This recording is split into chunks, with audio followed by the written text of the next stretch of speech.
This is Rocky Snyder. At the tone, leave your name and message and I'll get back to you. And now... Hey, Rocky, watch me pull a rabbit out of my hat. See? Nothing up my sleeve. Presto! Wrong hat.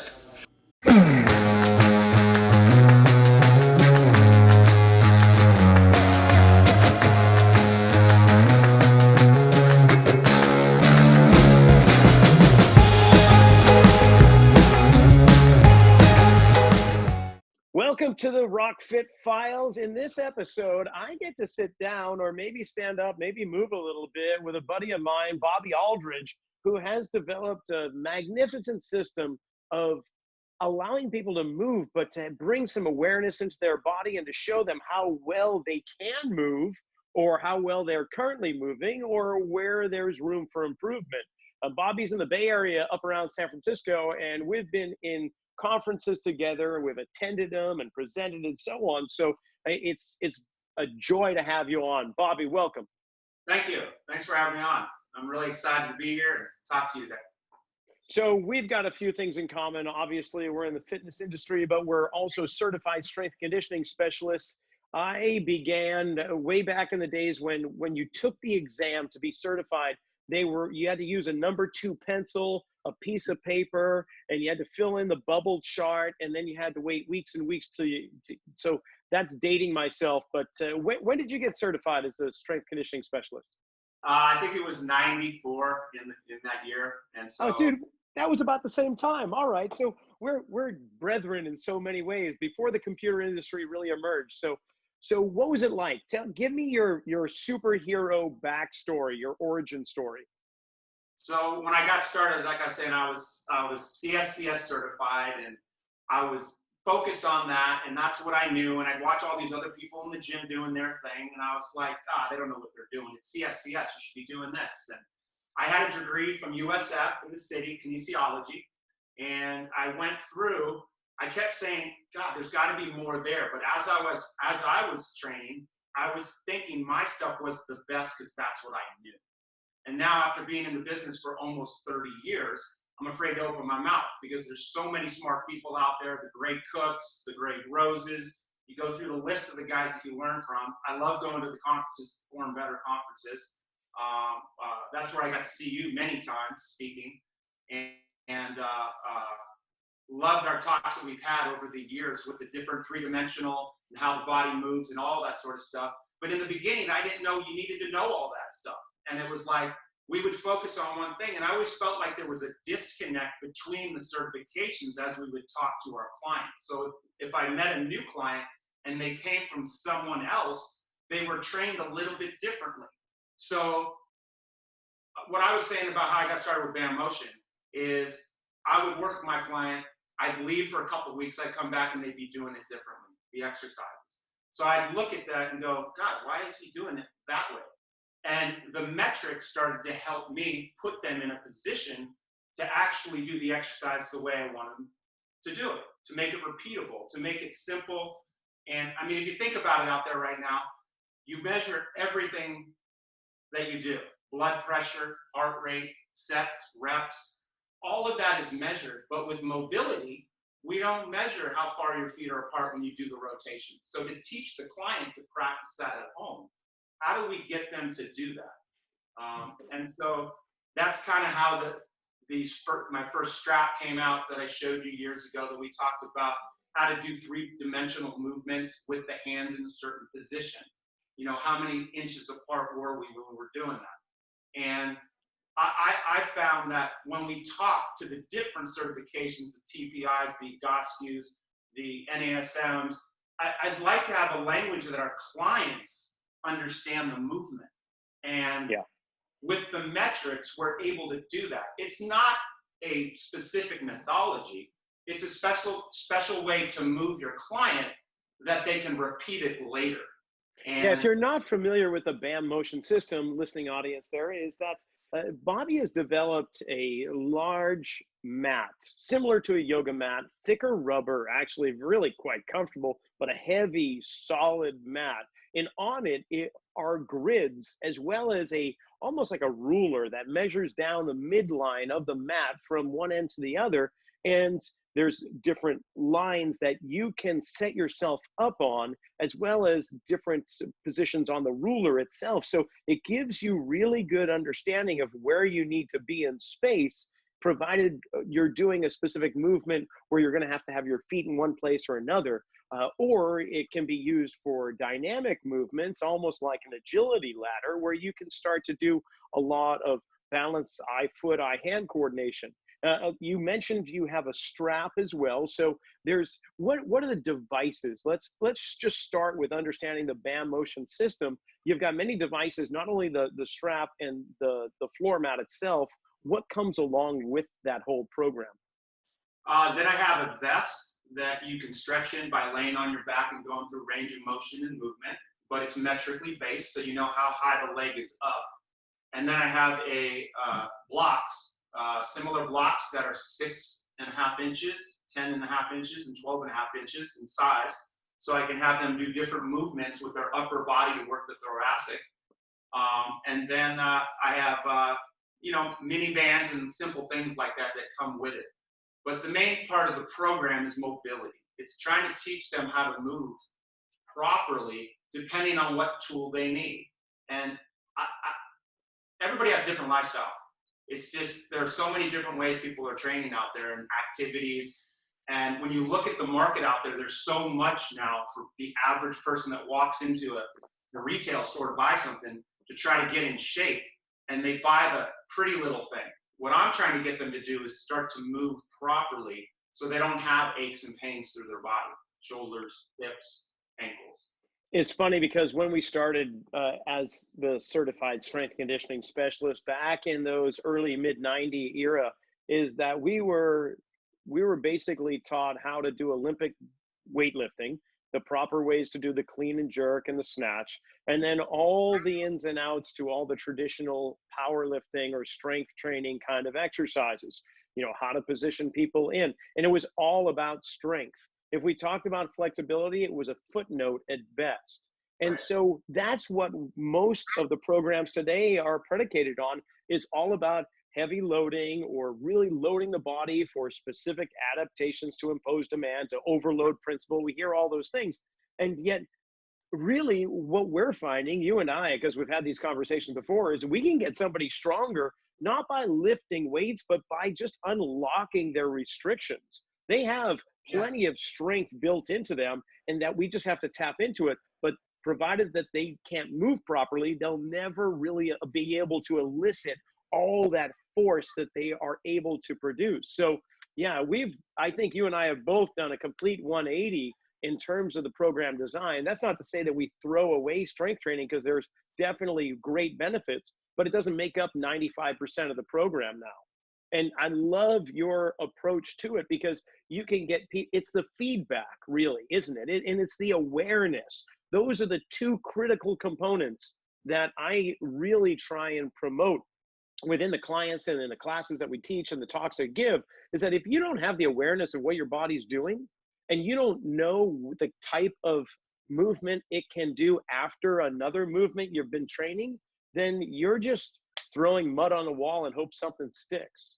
So, with your system, you teach classes with it, don't you? You have like group classes with the system itself. Yes.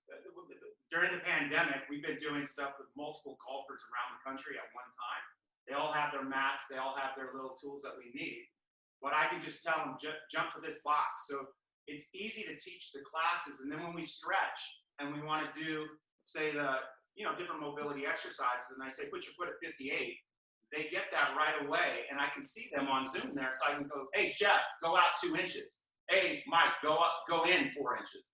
So I'm adapting them. But once I teach them, they now own that position and understand it to actually do the position over and over better.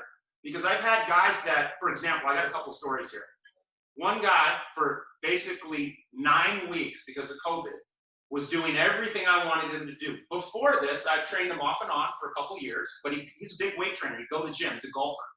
He wanted to lift heavy weights. His swing speed's off the charts, 128 miles an hour. During COVID, I got him doing all of the mobility exercises off my poster, okay? The basics, simple stuff that you would think, that's not really helping me. Assessment, I taught him how to do it. Why he does an overhead squat, why he does a balance, why he does his plank. I explain these things to him because he's like, Bob, I need an exercise. I need to do stuff. I'm like, can't go to the gym. He's freaking out. So 9 weeks later, he gets to go play golf. Hadn't played in 9 weeks. He hadn't been on a golf course. He gets released on the golf course. He sends me a text and goes, pardon my language, holy crap, I have a new gear. Bob, I was hitting 3-woods over 350 all day. My buddy who hits the ball equal with me with his driver, I was hitting it past him with my 3-wood. He says, I don't know what happened, but I've got a new gear. And it's really reinvented to me that this is really working. This is really magical stuff in the way of movement matters. And Gray Cook has said for years, move well, then move often, right? And like you said, we used to Olympic lift, body build, lift heavy weights, but yoga or stretching or mobility, we didn't do that stuff. We didn't know about that. But I've been getting older and I have a lot of aches and pains. I'm 50 years old this year. And joints, back pain, broke both ankles, elbow pain, all this stuff, I've been paying attention to the fascia work, paying attention to just feel better. And another funny story, these kids, I was working with these 12-year-olds before COVID, right before, yeah, they wanted to have a bench press contest with the bar. And we had the 12-year-olds go first, and they put up like 21. And then the 14, 15-year-old kids wanted to go, and they put up like 35, 40. Then the high school kids, then the college kids did like 78. And then they go, Bob, what can you do? And I'm like, I'm not sure. I haven't done it in years. And I used to be able to bench 305. That was my best, 305. And I'm like, I don't bench 305 right now. I don't do heavy weights on the bench press. And you know what it's like when you don't bench and you go to the bench and it's like, oh my God, it's like a house, right? So I get on there and I'm nervous. My heart rate's pounding because all the guys are around and I'm like, I gotta beat 78, right? And the best I ever did was 105 at the time. So I get it going. I get to 75, 100, 125, 150, 175. I get to 200. So what did that tell me? Oh my God, I'm more functional now, not stronger. I was stronger then. I know that. But I'm functional with the mobility now. So we can teach these people that are trying to learn how to move properly with the 6 different movements that they should be doing. Like we talked about, all planes of motion, all the different things that we can do from bear crawling and, just learning how to move the body properly and 3-dimensionally work in the body. It's doing wonders for people if they stay on the program. And I'm all about the 1 a day. Get at least 1 in a day. I have 6 different sections on the chart of assessment, core strength, upper body, lower body, flexibility, and T-spine. So the average person in a week can get each section in if they do 1 a day. Now, if they want to move it up and go to 2 a day, that's fine, but be consistent. Because I tried to cover the body with the movements so the average person can repeat it over and over and do it right and then see where they are so they can scale it up or down. Yeah, and I really enjoy your approach with it. 3 planes of motion, different types of directional movements for the upper body, for the single arm, for the trunk, the legs. And really, for me, that just awakens the neural map, that the brain's ability to know where all parts of the body are in space, which we don't get, unfortunately, through highly repetitive actions, including, say, running or cycling or something that is very one-planar, strength training, and so on. As soon as we start to break out from there and involve some side bending, some rotation, some different types of stepping directions, it's amazing what happens within the body and how it just awakens really everything. And it's it's amazing how a different outcome occurs if you were to, say, do a program that you've created with the system in place and the traditional kind of routine that we grew up doing with bench press, squats, deadlifts, and leg extension machines or whatever they were, right? One of them, you're going to feel beat up. You're going to feel like, oh man, I'm trashed. And in your mind, you're thinking, okay, this should feel good, but my whole body is shaking and all I want to do is lay down or eat a burrito and fall asleep. While the other one that is going to explore three-dimensional, you're going, okay, let's go do some yard work. You want to build a house? I don't know. What do you want to do? Hey, let's go for a marathon. You know, Yeah. it's just amazing. Right. I had a lady the other day, I've been training for about 9 years now. When she came to me, her son was training at the high school. That's how I met her. And he wanted her to work out. She didn't work out at all. She comes to the gym. We do half an hour once a week. Okay, half an hour, like to get her started. She took a 5-pound weight and thought that was a lot of weight. Like, we're going to grab a 5-pounder and move this thing around, okay? She now, after 9 years, she went hiking with her husband. She's all, yeah, through the hills. I wasn't even tired. Bill was dying, though. Because Bill's a weight trainer. He doesn't do mobility. I'm always trying to get Bill do this exercise, Bill do that exercise. But he's about the biceps and get the, and he's hunched over, he's got the round back, he's got that, we're trying to get him to do some of the windmills and open it up. And she is just so functional now. She said to me literally 2 weeks ago, Bob, I feel so good right now. I have such good energy. So what you just said right there is right on.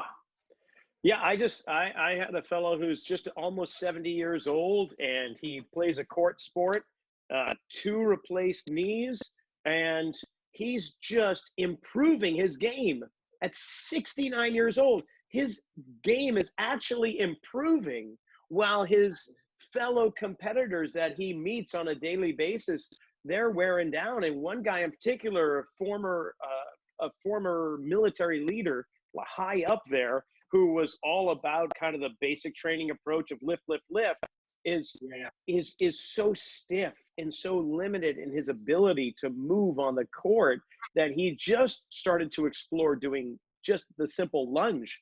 And he kind of scratched his head and says, I think there's something here. I might want to stop doing the leg press and actually start doing a lunge.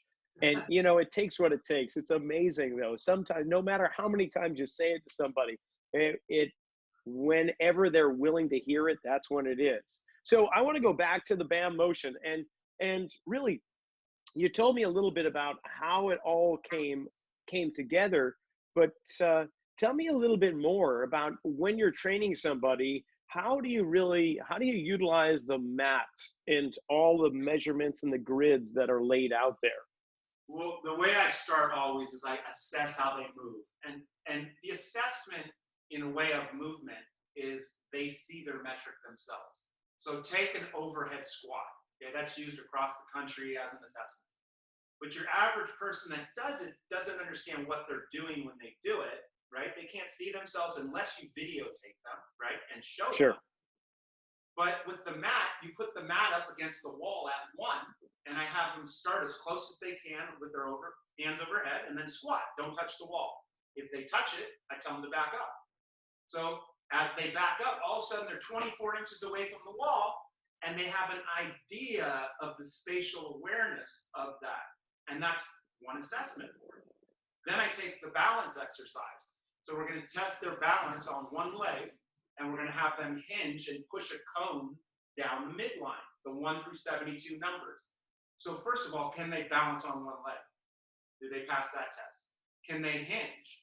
Can they pass that test? And then third, can they rotate while they're on one leg, and how far down the line? So that gives them an assessment of their range of motion, balancing, T-spine, all that. And then when they switch legs, they're like, why is there a 6-inch difference? Why can I get further on that side than that side? And I actually came up with that exercise because my son, when he was 10 years old, was watching me do this. And I left for about 15 minutes and I went upstairs. I came down and Bodie goes, Papa, why can I stand on my left leg better than I can on my right? I said, what do you mean? He says, I can't reach as far when I stand on my right. And it was like, oh my God, this is a great exercise. A 10-year-old understands this. I can use this with all the kids. So the assessment isn't the movement, it's that the client can see see where they are and what they're doing. So if you have a senior, they may just have to stand there and use a chair and balance and practice that. They can't even do the hinge and check that out, that number, right? So there's progressions and scalability to it from a pro athlete all the way down to a 80-year-old senior who's trying to move and get better.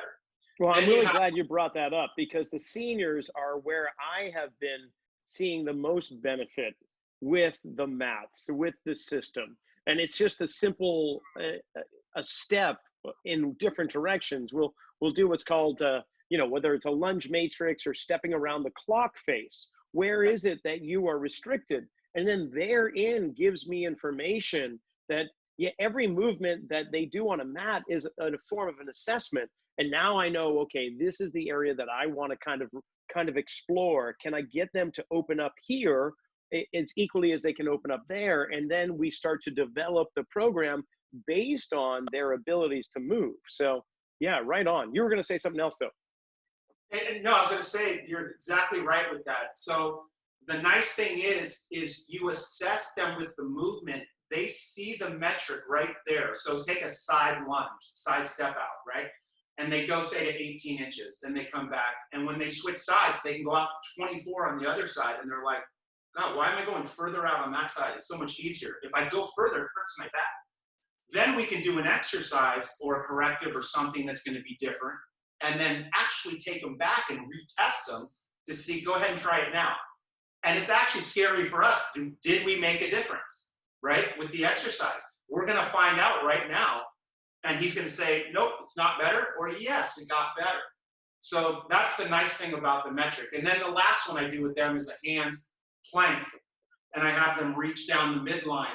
So I can find out if there's any issues in the shoulders, right? Because if you have a rotator cuff issue or something's going on, as soon as they go to rotate, they're going to go, ouch, that hurts. I can't balance. I can't do that.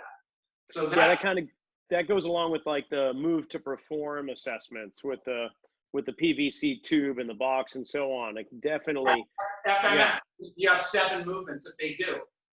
I love all that stuff. That's great. The thing for me is I'm trying to get the student, the client, the athlete to see the metric, not me, and rate you and go, I'm going to give you a 2 or a 3. They're going to rate themselves. They're going to see they can't stand on one leg. They're going to see it. I can't reach down the line.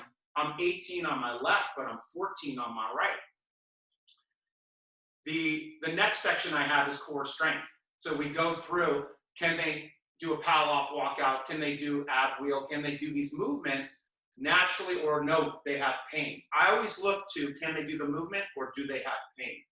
And then we have upper body and lower body movements that they can do. And there's a poster on my website. If you go onto the website, it says poster, that you can see all these exercises.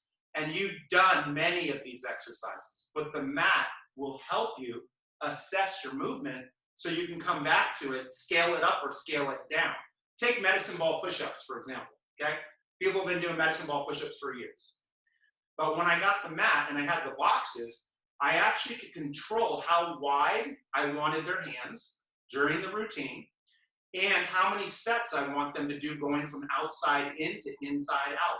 So if you start on the outside and you do your push-up, come in, do the other side, come in, you're going to do 7 push-ups when you end on the ball.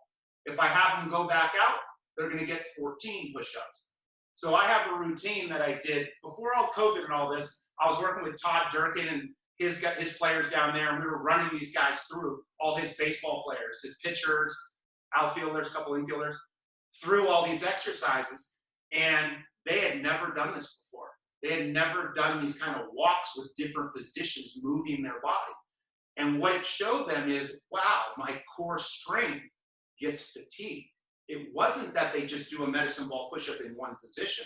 They actually had to move their body and move it in and move it out. And so the core strength, I talked to Don Chu about this. Why does this work so well? Why does it give you such good power in your upper body? It's because it's connecting the dots. That's one of my favorite exercises to work with my athletes. Even my seniors, I'll put them on their knees and I'll have them work on this. And if they can't even do it, I won't move them. I'll have them work this one for 3, then we'll move the other side and do 3. And we'll start to build them up. But the boxes help them adjust in exactly where we want them. So that's the upper body strength I love to do with them, is the medicine ball push-ups. The lower body ones are the side lunge. How far can they reach? How far can they get out there with their hips when they're doing this and they step to a certain range of motion? What's that number? And then when they switch to the other side, how does that feel? Does it feel equal? Or it's much tougher on that side? That's my lower body part of the mat that we use it for. The side lunge, all the step behinds, the curtsies, things like that.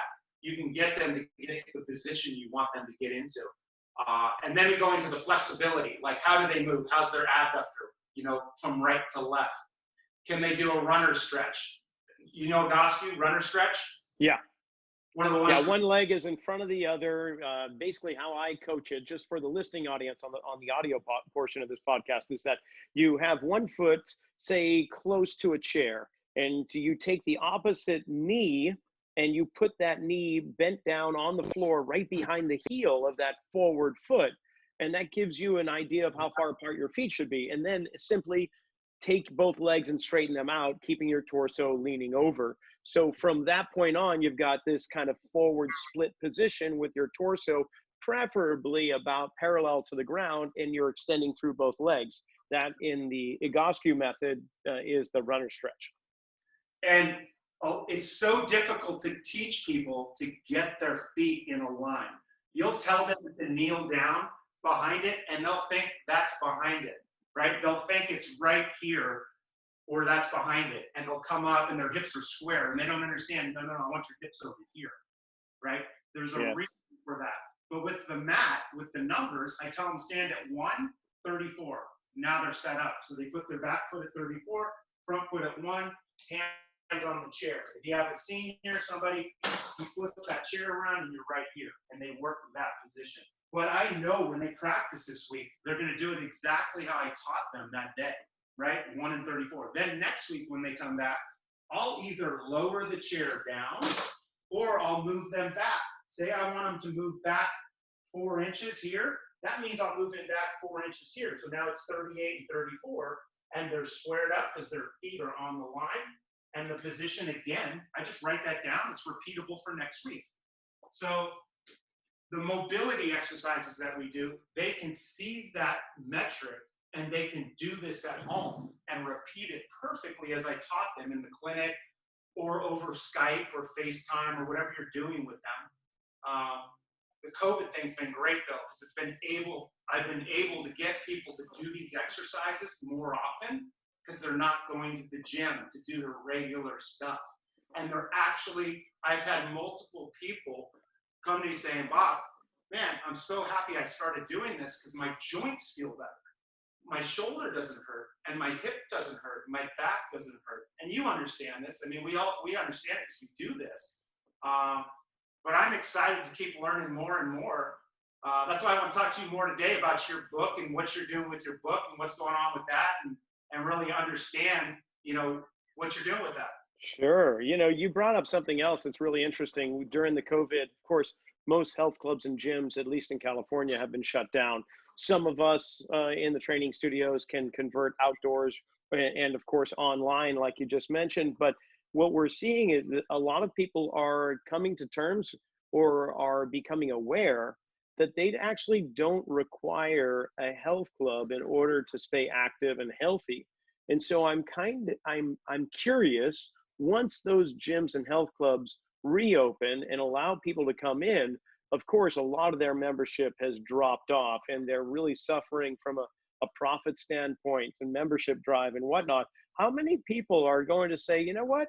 I'm actually feeling better. I'm not feeling so beat up like I was when I was working out with the weights and everything else and the classes and so on. And I've just been doing my own stuff at home. I've found this great program that I've been doing online. I'm going to stay with that. It's going to be a very interesting world when things start opening up again. The other thing is that I see your golf bag behind you and you've got the big Titleist logo going down the side of it. And I think we both went through Titleist Performance Institute. Did you not? I did. Yeah. So we've gone through that, which for those not familiar with the Titleist Golf Company put together, with the help of Greg Rose, Dave Phillips, and several others, this institute down in Oceanside, California, just north of San Diego, south of LA. And it's a phenomenal place. I pursued it primarily just because it was an offshoot of other movement assessments. And I thought, well, maybe golfers are the people that I should start targeting. They've got some discretionary income. They're typically older. They can afford my services. Here's the thing I found, Bobby, and I want to know if this resonates with you, is golfers are the worst at referring clients to you. Like, you get one guy who you've changed, you've added 15 yards to his drive, or his short game's improved, or he's not losing his endurance on the back nine, and he's just smoking his friends. Do you think he's going to tell anybody? Hell no. He's not going to tell anybody. Golfers are the worst referrals I have ever had. They're awful. I switched over to tennis. I took the TPI stuff. All that rotary stuff was great, and I switched over to tennis because you can't play tennis alone, and you can't play tennis with a buddy that's injured or weak or can't laugh. So tennis, hell yeah. I don't know. Is that true for you? That's funny. I've actually had a lot of luck with it. I've had good referrals because their buddy's back hurt and they can't play the next day with him. And he's like, hey, I want him to play 3 times a week with me, but he'll play once a week. So those kind of stories, I've had some funny ones because I work with a bunch of country clubs over here.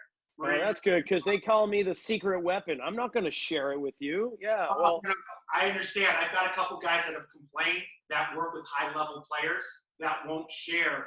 They're winning on the tours, and they won't share with the other players, and they've had that issue. So, yeah, so I just say forget golfers. It's a good walk wasted. No, I'm just kidding. I'd love to train golfers, but I just got a kick of that. You're a surfer.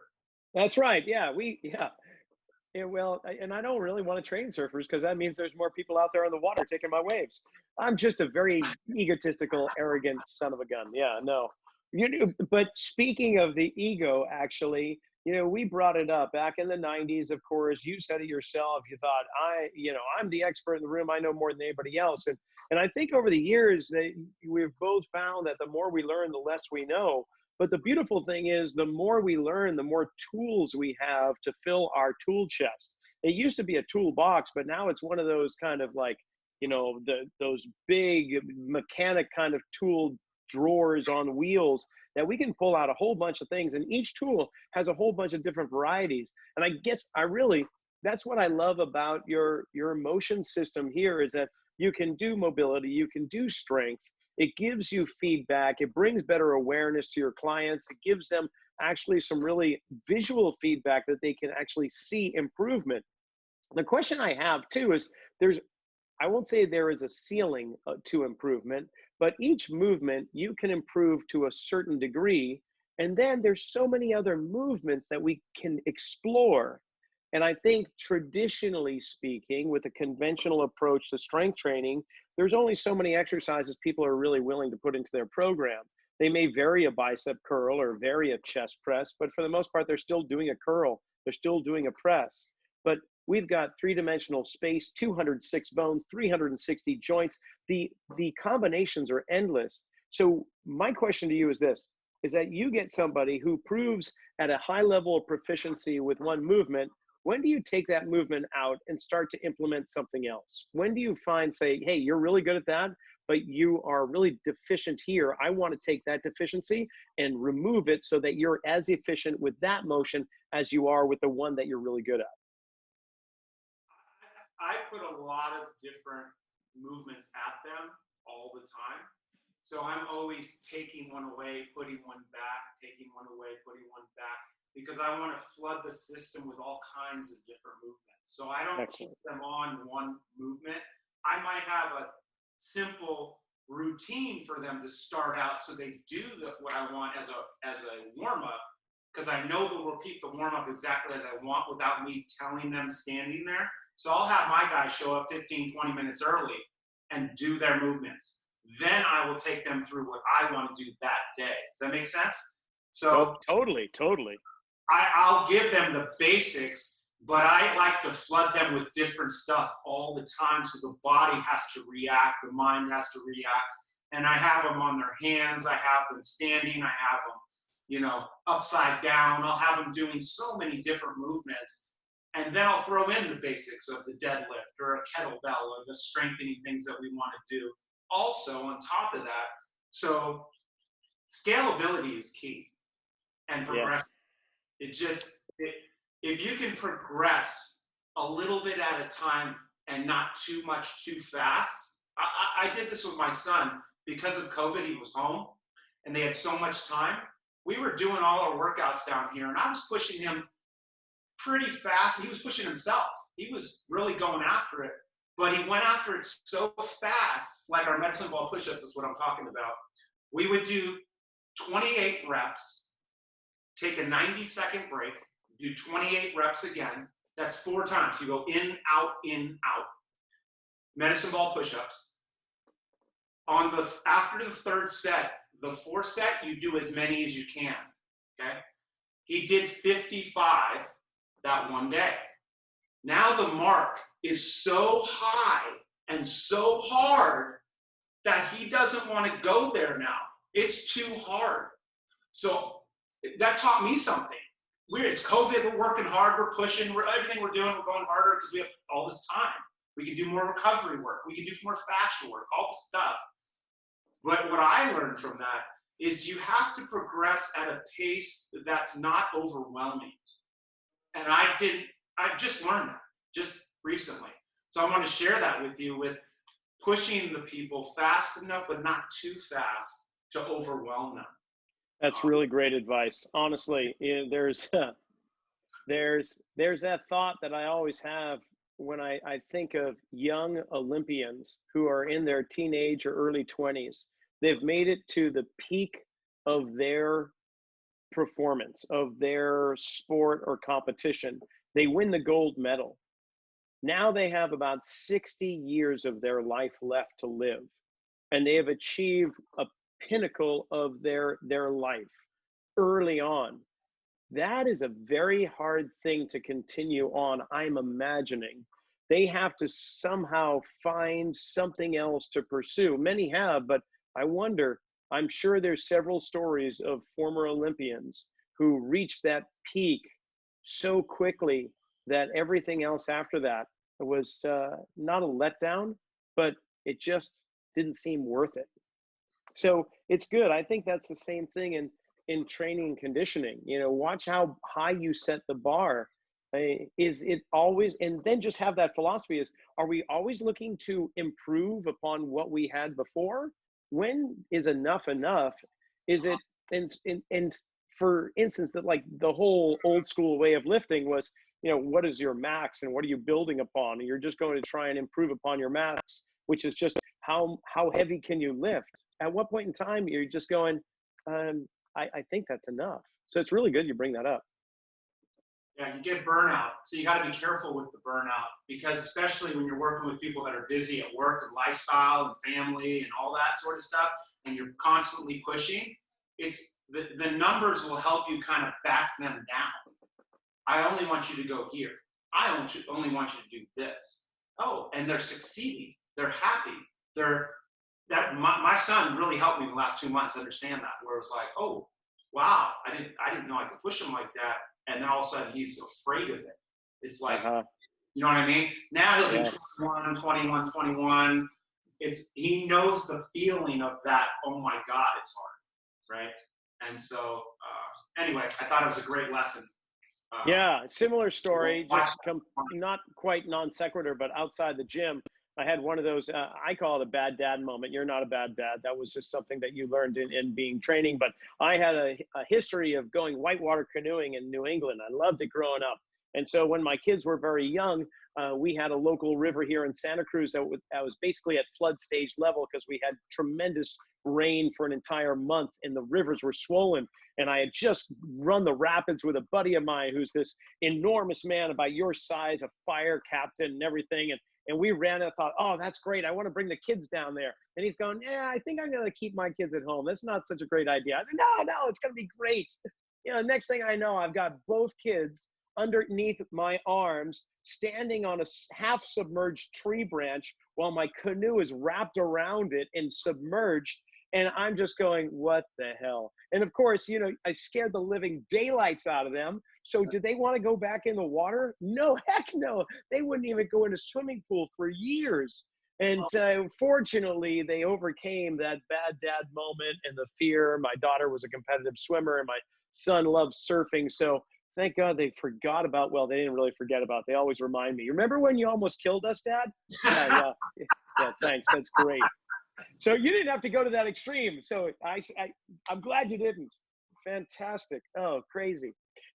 Okay, so back to your system. I really have to just say kudos, because I love the fact that you go broad spectrum at both ends of the pendulum shift or swing. And what I mean by that is we can work with open chain movements as well as closed chain movements. We can do open chain mobility, flexibility, and closed chain. It's brilliant. And we can isolate an area when we find restrictions, and then we can integrate movement back in so it understands how it should cooperate with the rest of the body. I've loved it. I've loved your concept since you brought it to my awareness. And it's fun to integrate and infuse your movements that you've developed with the mat and with the straps. I gotta say, I don't have the vest, and I'm not asking you to provide me with one by any stretch of the imagination. I'm just saying that the tools I have been a really valuable part of my overall tool chest, and I'm stoked for it. So if there's some physical therapists, chiropractors, personal trainers, strength coaches, athletic trainers, or the general population that enjoys moving their body and exploring, how is it that they can get your systems and your tools? What's the best way to go about it? BAMmotion.com. BAMmotion.com. Is that one M or two M's? Two M's. B-A-M. Two M's. Oh, it's BAM, B-A-M, and then motion, M-O-T-I-O-N. And my whole thing is just keep moving, stay in motion, and if you move, like Greg Cook says, move often, move well, move often. And BAMmotion.com, go to shop, and you can see all the products right there. And if you sign up for the newsletter, you get 10% off. And I'm doing it since COVID's been going on and people are having issues with getting to the gym and all that.